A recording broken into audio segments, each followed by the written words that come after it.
From people going for a midnight swim to children being snatched outside their home, this is the 7 worst crocodile attacks on people in Australia, Part 2.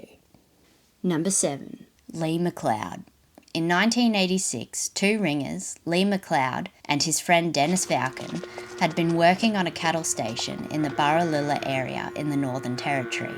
After a hard day's work, they had spent the night drinking at a local pub.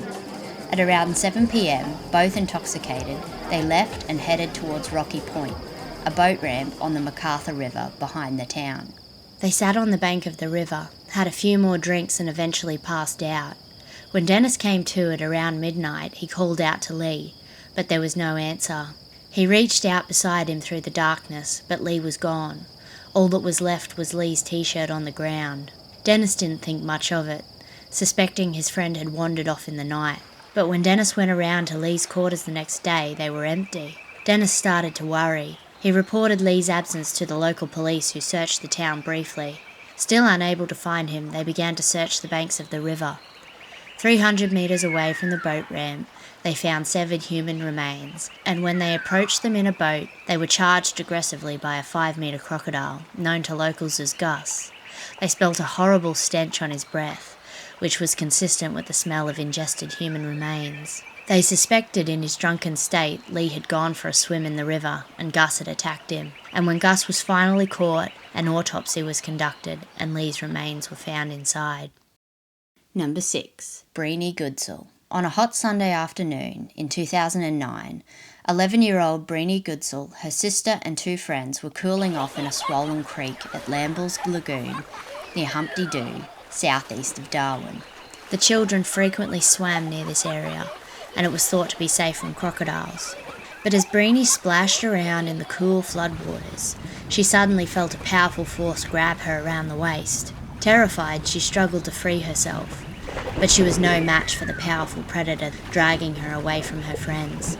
She desperately screamed out to the others for help, but they froze, watching in horror. They saw the tail of a crocodile splash out of the water and go back in as Breeny disappeared under the muddy surface. Her friends raced home to tell their parents, who frantically searched the area for Breeny, but she was nowhere to be found. 24 hours later, police found her mangled body on the creek 450 metres upstream, but no matter how much they searched, they could never find the crocodile who took her life. Number 5. The manager of Bradshaw Station. In 1939, after a hard morning spent mustering cattle, the manager of Bradshaw Station, located in the Northern Territory, Australia, returned home for lunch. The homestead was located 50 metres back from the bank of the Victoria River, which ran through the property. Worn out from the morning's work, he decided to take a nap on the front lawn, while his wife rested inside. As he lay in the sunshine dozing, the sound of the bush echoed around him. Suddenly, he felt something crunch down on his leg and a searing pain. With a jerk, he opened his eyes. A crocodile was right in front of him with his leg in its jaws. He screamed out in terror, kicking and struggling as the crocodile began to drag him towards the water. His wife leapt out of the house, screaming and beating the crocodile to save him, but she was powerless against the predator. The crocodile reached the water, slid in, and disappeared under the surface with her husband in its jaws. A search party scoured the banks of the river, but he was never seen again. Number 4.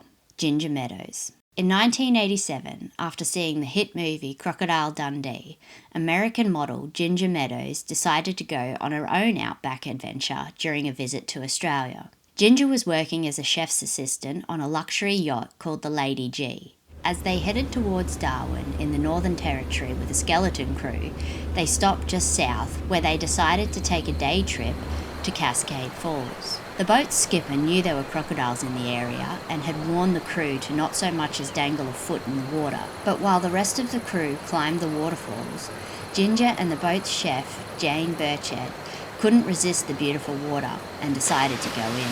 As they splashed around in the water, the boat's skipper noticed a 4-metre crocodile silently approaching them. He screamed out to them. The girls panicked, but they had nowhere to go. The crocodile had them pinned up against a wall of solid rock in waist-deep water. Jane screamed at the crocodile and threw her shoe at it, but the monster kept moving in, edging closer and closer. Terrified, Ginger fled, trying to swim to a dry bank 20 metres away.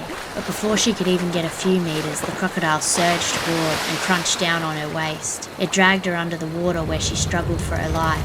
When it took her back to the surface, she desperately reached out to Jane for help, but there was nothing anyone could do, and she disappeared under the water once again. Her body was recovered the next day, which would have sadly been her 25th birthday. Number 3. Beryl Ruck. On a December evening in 1985, 43-year-old shopkeeper Beryl Ruck had attended a Christmas party in the Daintree in North Queensland, Australia. After a night full of dancing and drinking, Beryl and the other partygoers headed to a jetty on Barrett Creek, which feeds into the Daintree River. Despite being crocodile territory, this area was a popular swimming hole for locals. It was thought to be safe at low tide since the water was only 45 centimetres deep. But as Beryl dipped her toes into the water, a 5-metre crocodile was passing by. It stopped, watching Beryl from under the surface, camouflaged in the darkness.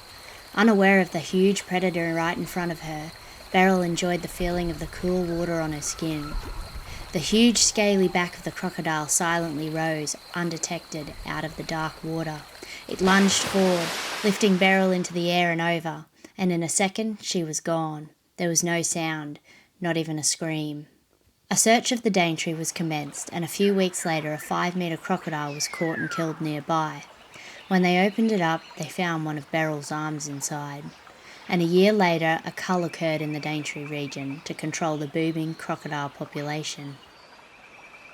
Number 2. Jeremy Doble. Steve and Sharon Doble and their 2 sons, Jeremy 5 and Ryan 7, moved to the Daintree on the northeast coast of Queensland in 2004. They enjoyed 5 years living on the Daintree River and made their living operating the Daintree Rainforest River Train, an eco-friendly wildlife boat that specialised in spotting crocodiles for tourists. But on a Sunday morning on the 8th of February 2009, their lives changed forever. While their father worked nearby, Jeremy and Ryan were playing with their new puppy Champ in the shallow floodwaters of the Daintree River that occasionally crept into their backyard during an especially high tide. As they took turns pulling each other around on a boogie board and Champ splashed nearby, Jeremy noticed a 4-metre crocodile silently moving in on his puppy. Instinctively, he moved in front of Champ to protect him. Now standing face to face with the giant predator, Jeremy innocently tried to shoo it away. But it launched forward, grabbed him in its jaws and took him under the water. His brother Ryan screamed out in horror, alerting their father, who ran over to save his son. But it was too late. Jeremy was gone. His father spent 5 days straight searching every river and creek, desperately trying to find his son. And on the 13th of February, their search came to a devastating end, when wildlife officers caught a familiar crocodile, known to locals as Goldie. When they opened the crocodile up, sadly, Jeremy's remains were found inside. Number 1. Val Plumwood. In 1985, philosopher and activist Val Plumwood was camping alone in the Kakadu area. She was paddling in a canoe on a side channel of the East Alligator River, looking for an Indigenous rock art site. When she pulled her canoe onto a rock rising out of the water to eat lunch, she got the unfamiliar sensation that she was being watched. As she started paddling back to her campsite, she saw what looked like a stick floating ahead of her, but as she waded closer, she saw the bright yellow eyes of a crocodile watching her.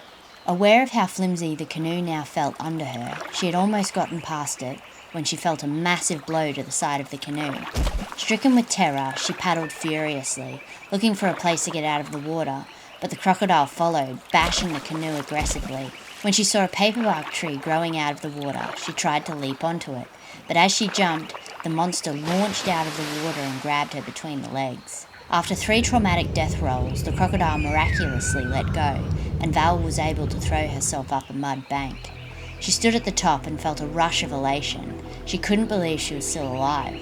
Bloody and hanging on for life, she crawled for hours towards a ranger station nearby, and after a 13-hour trip to Darwin Hospital, she spent a month in the intensive care unit. Speaking on the near-death experience, she stated, "It was quite a while before I took in the full extent of how it changed my way of looking at the world. It left me with a strong sense of gratitude about being alive, which has faded but never really gone, and a feeling that life is not to be wasted." That's it for this countdown. Catch you later.